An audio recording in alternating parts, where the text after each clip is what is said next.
6 अगस्त 1945 को संयुक्त राज्य अमेरिका ने जापानी शहर हिरोशिमा पर परमाणु बम गिराया था। बम को लिटिल बॉय यानी कि छोटे लड़के के रूप में जाना जाता है। हिरोशिमा विस्फोट के 3 दिन बाद संयुक्त राज्य अमेरिका ने जापानी शहर नागासाकी पर दूसरा परमाणु बम गिराया था, जिसका कोड नेम फैट मैन यानी कि मोटा आदमी रखा गया था।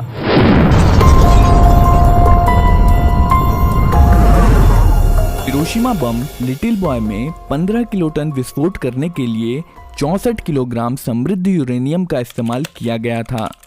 इसकी तुलना अगर नागासाकी बम फैटमैन से करें तो फैटमैन में 21 किलोटन का विस्फोट पैदा करने के लिए केवल 6.4 किलोग्राम प्लूटोनियम का इस्तेमाल किया गया था, जिसका मतलब है फैटमैन लिटिल बॉय की तुलना में ज़्यादा एफिशिएंट है।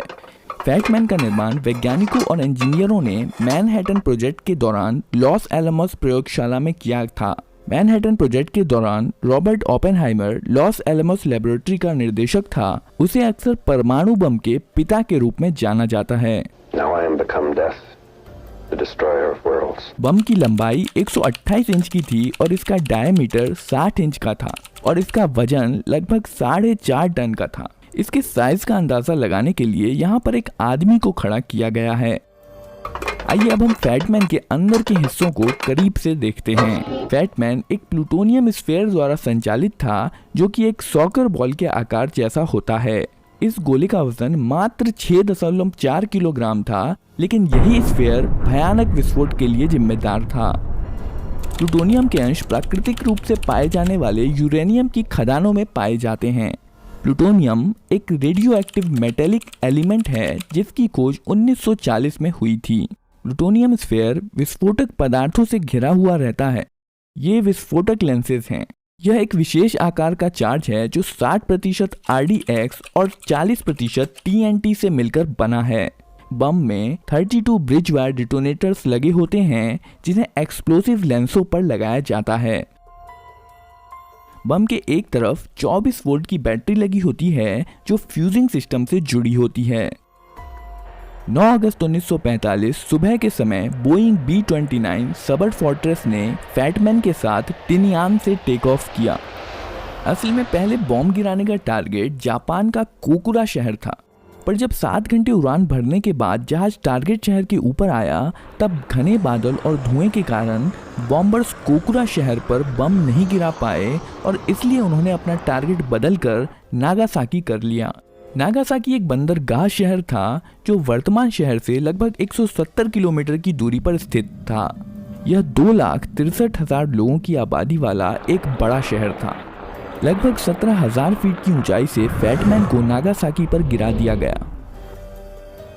47 सेकंड बाद फैटमैन लगभग 1600 फीट की ऊंचाई पर पहुंच गया। बम पर लगे हुए RG एंटीना द्वारा सिग्नल छोड़े गए, जिससे विस्फोट की सही ऊंचाई का पता लगाया गया। रडार एल्टीमीटर का उपयोग करके अंतिम रूप से सही ऊंचाई कंफर्म की गई। एल्टीमीटर से ऊंचाई का पता लगते ही 32 विस्फोटक ब्रिज वायर डिटोनेटर्स एक साथ बिजली की चिंगारी छोड़ते हैं, जिसके कारण सभी विस्फोटक एक साथ फट जाते हैं। विस्फोट के कारण मेटल कवर की मोटी परत अंदर की तरफ शॉक वेव पैदा करने में मदद करती हैं। मीडियम डेंसिटी वाला एल्युमिनियम पुशर इस शॉक वेव को अपने द्वारा अंदर की तरफ ट्रांसफर कर देता है।